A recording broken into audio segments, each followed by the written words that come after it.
Sushma Nayal socio में जो आज का विषय है वो है संस्कृति कल्चर। संस्कृति समाजशास्त्र की मौलिक अवधारणाओं में से प्रमुख अवधारणा है, कंसेप्ट है तथा प्रतियोगी परीक्षाओं की दृष्टि से भी यह बहुत इम्पोर्टेंट विषय है। सामान्य बोलचाल की भाषा में संस्कृति का तात्पर्य शिष्टाचार, मानवीय गुण व चरित्र आदि से समृद्ध समझा जाना होता है। इतिहासकार संस्कृति के अर्थ को धार्मिक, कलात्मक व साहित्यिक उपलब्धियों के रूप में स्पष्ट करते हैं। नीतिशास्त्री संस्कृति का संबोधन नैतिक गुणों की समृद्धता से लेते हैं। संस्कृति की उत्पत्ति संस्कृत शब्द से हुई है और संस्कृत का अर्थ होता है शुद्ध, परिष्कृत होना। संस्कृति की चर्चा और महत्वता मानवशास्त्र एंथ्रोपोलॉजी में भी विशेषकर होती है। लेकिन जब समाजशास्त्र में संस्कृति को पढ़ा जाता है, समझा जाता है, तो उसका तात्पर्य होता है सीखा व्यवहार। संस्कृति को बहुत सरल रूप में अगर समझें तो सामाजिकरण के द्वारा व्यक्ति जो भी सीखने की कोशिश करता है वह सीख लेता है, और जब व्यक्ति किसी भी बात, विषय, गुण, योग्यताओं को सीखने की कोशिश करने के बाद अपने व्यवहार का स्थायी पक्ष बना लेता है तो वह संस्कृति कहलाती है। यानी कि सीखने की प्रक्रिया सामाजिकरण, सोशलाइजेशन के बाद व्यक्ति द्वारा जो व्यवहार सीखा जाता है वह उसकी संस्कृति कहलाती है। इस विषय को अगर और अधिक सरलता से समझें तो संस्कृति मनुष्य के मस्तिष्क के स्तर पर रहने वाली एक अमूर्त अवधारणा का नाम है।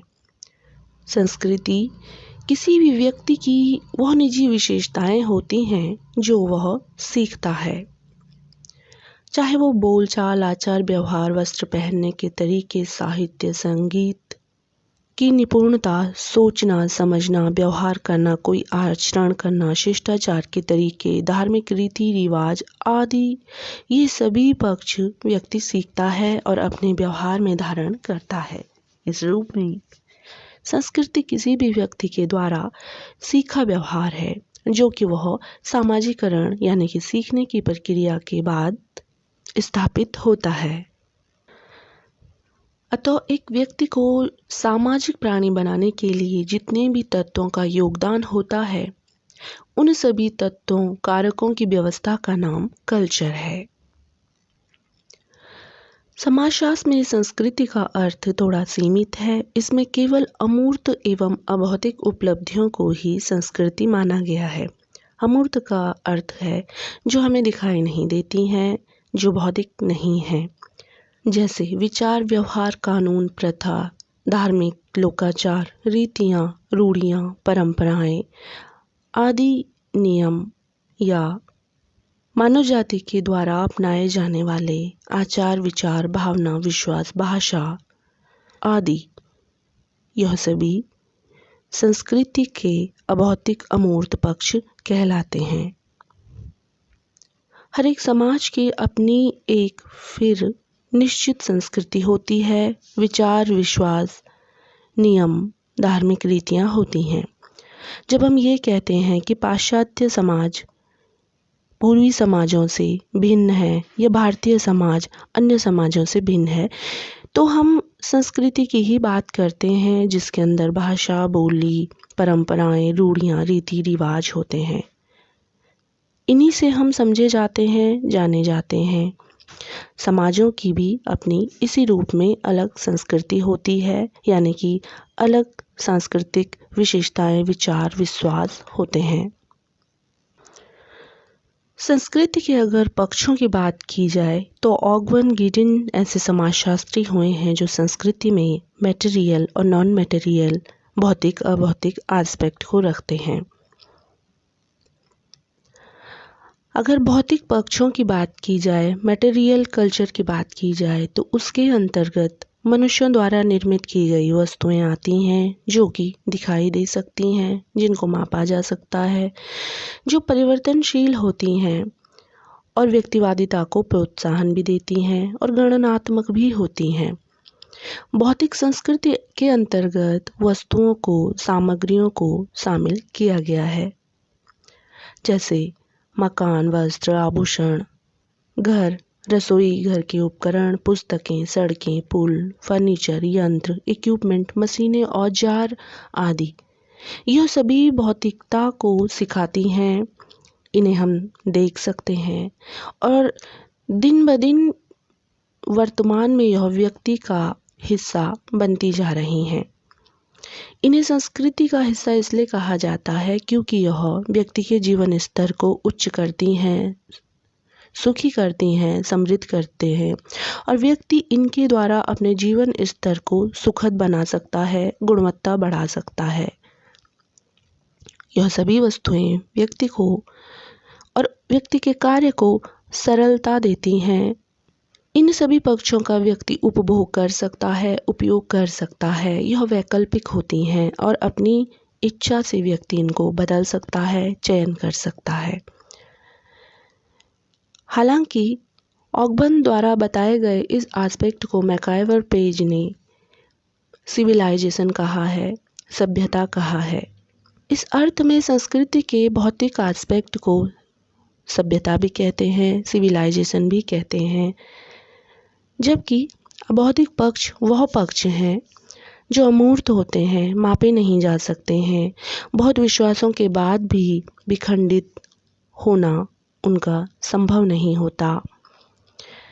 साथ ही यह गुणात्मक होते हैं, क्वालिटेटिव होते हैं, जैसे कि कोई कलेक्टिव अवेयरनेस है, शिष्टाचार के तरीके हैं, कोई पर्व है, उत्सव है, कला है, भाषा है, संगीत है, इन्हें मापा नहीं जा सकता। कोई शिक्षा है, कोई नियम है, कोई विश्वास है, इन्हें हम माप नहीं सकते, देख नहीं सकते, लेकिन फिर भी गुणात्मक रूप से किसी भी व्यक्ति की समृद्धि के लिए, समाज के विकास के लिए नियम, आचार, धर्म, परंपराओं का, शिक्षा का या साहित्य का होना बहुत ही महत्वपूर्ण है। इस रूप में भी अगर देखें तो भौतिक जो एस्पेक्ट है उसमें किसी पुस्तक को रख सकते हैं।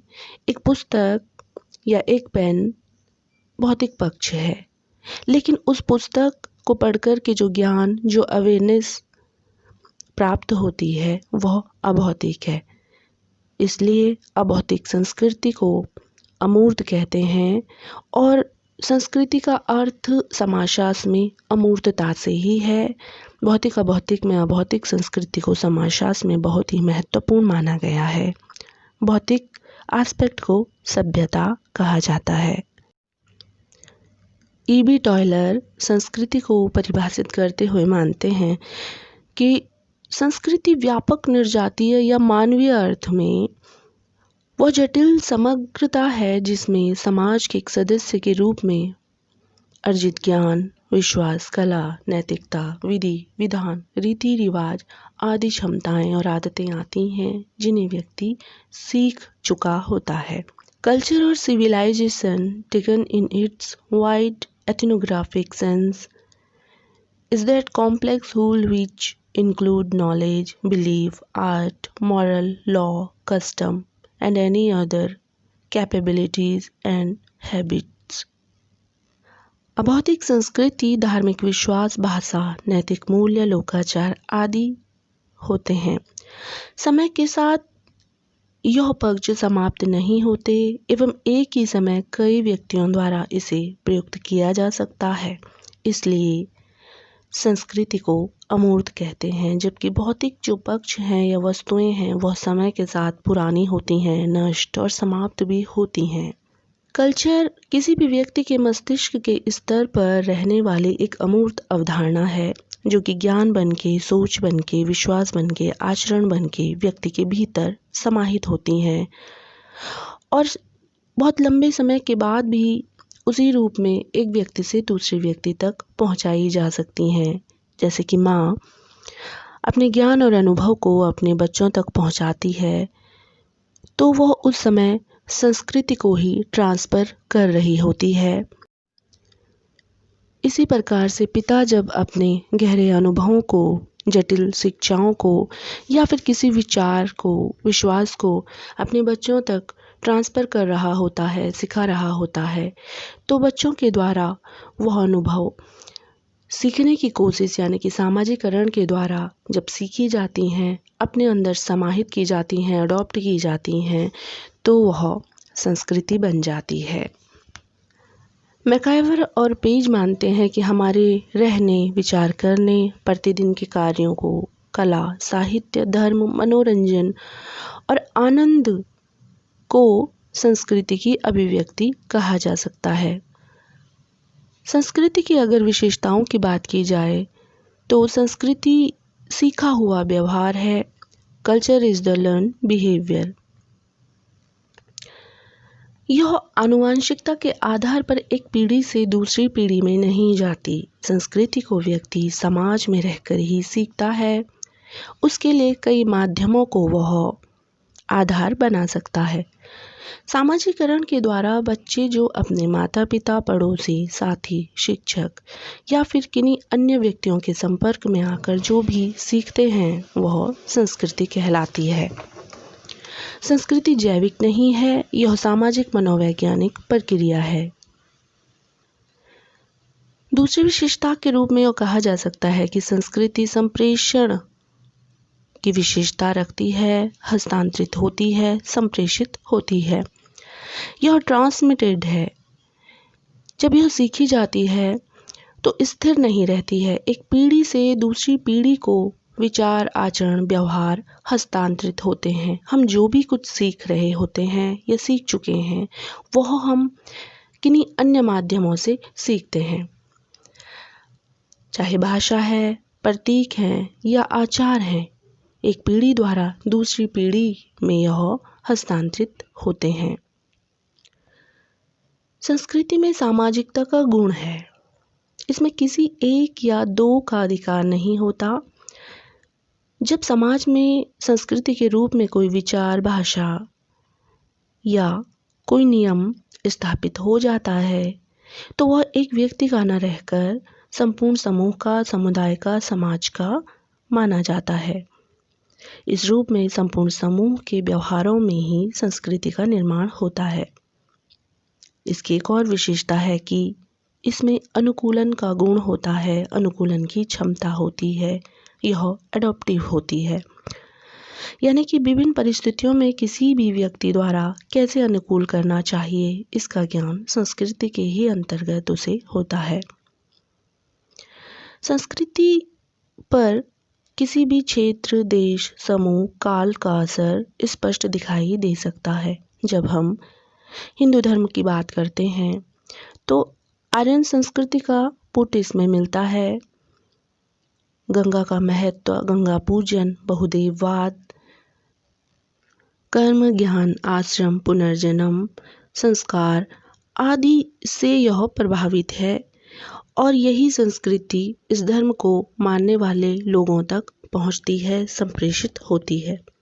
जब हम इस्लाम धर्म की बात करते हैं तो अरब समुदाय से उभरा हुआ धर्म होने के कारण उस क्षेत्र और उस काल का प्रभाव इस्लाम धर्म को मानने वालों पे स्पष्ट दिखाई दे सकता है।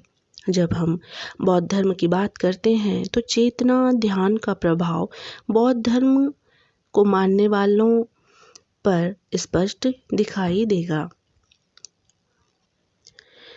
इसी प्रकार से जैन, पारसी, सिख धर्म की भी अपनी विशेषताएं हैं और इन धर्मों पर स्थान, कालखंड का भी प्रभाव दिखाई देता है।